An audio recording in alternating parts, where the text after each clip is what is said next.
What we do is we measure, we create or develop or use indicators to show how we're doing in progressing towards those very important goals towards sustainability, whether they're reducing greenhouse gases or improving agriculture, whatever the goal is. The assessment group tries to show how we're doing and thereby motivate governments and people to improve their performance. And so I think what is most important in the work that I do is to be able to communicate those measurement instruments in a way that's understandable by governments, by decision makers, and by the public who read these reports, that we hopefully read these reports, so that it motivates action on the ground. Well, the kind of indicators I work with are very global, because I've been working on the GEO reports. This is something that's very central to the measurement and assessment team, because they are global reports, the global environment outlook, and they involve many very high-level indicators. For example, an indicator of how much land we're putting aside to protect habitats and species and biodiversity. Well, that's an indicator, and you can show it over time.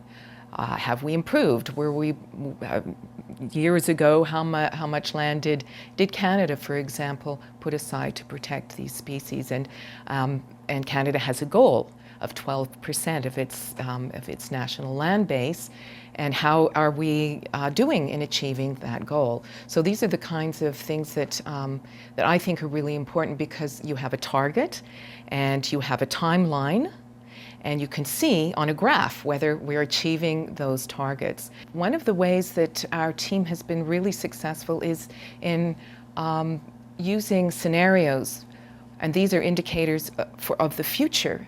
So they're not actually, they're based on presumptions or an assumption that you make about what is going on in the present, and you project it forward depending on a bunch of variables, population and income and technology and those kinds of things. And so